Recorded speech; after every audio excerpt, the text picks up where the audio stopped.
তোমাকে পাওয়ার মতো ভাগ্য নিয়ে জন্ম হয়তো হয়নি আমার, কিন্তু তোমাকে ভালোবাসার মতো নিখুঁত একখান মন নিয়ে এসেছি এই পৃথিবীতে আমি।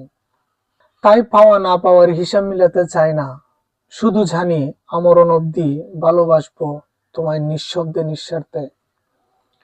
তোমাকে পাওয়ার মতো সৌভাগ্য আমার ছিল না, তোমার পাশে দাঁড়ানোর মতো অধিকারটাও আমার ছিল না। কে বলেছে ভালোবাসা সব সময় প্রাপ্তির হয়?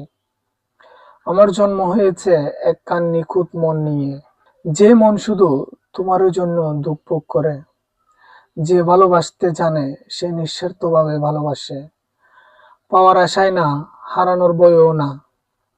তাই আমি হিসাব করি না পাওয়া না পাওয়ার, আমি গুণে রাখি প্রতিটা মুহূর্ত, যেই মুহূর্তে তুমি আছো আমার অনুভবে।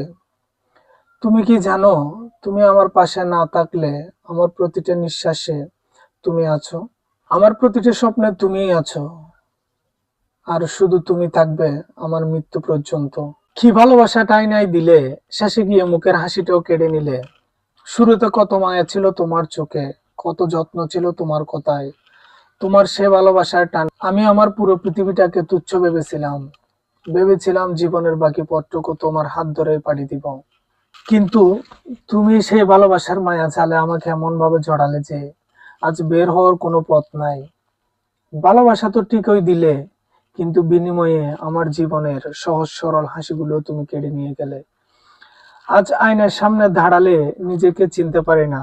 যে মানুষটা একসময় প্রাণ খুলে হাসতো, আজ তার ঠোঁট শুধু বিষণ্ণতাময় বাসা চেনে। শেষে এসে এমন এক শূন্যতায় ফেলে গেলে তুমি, যেখানে না আছে ফেরার পথ, না আছে বেঁচে থাকার কোনো মানে।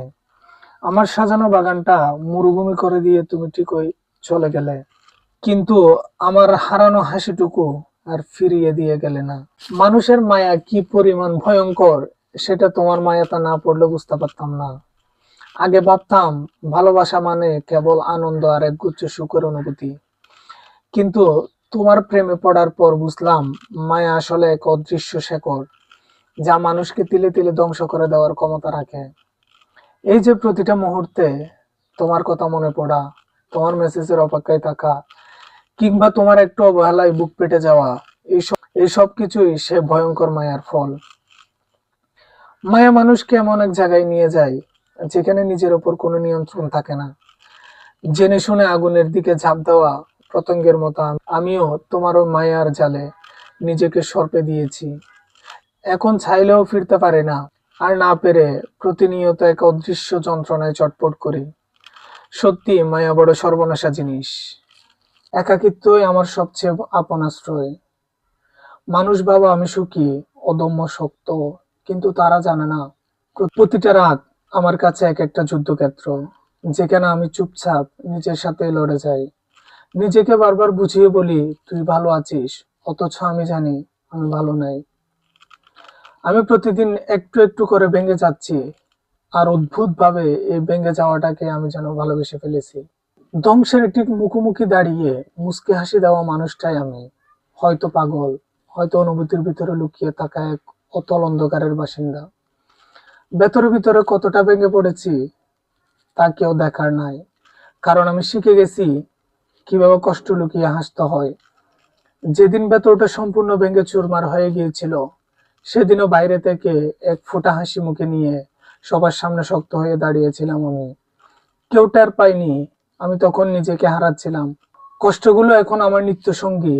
আমি সেই মানুষ যে হার মানার ঠিক আগ মুহূর্তে হেসে দিই, কারণ আমি জানি কান্না দেখিয়ে কিছুই পাওয়া যায় না। এই পৃথিবী শক্তদের মনে রাখে, দুর্বলদের গল্প কেউ শোনে না।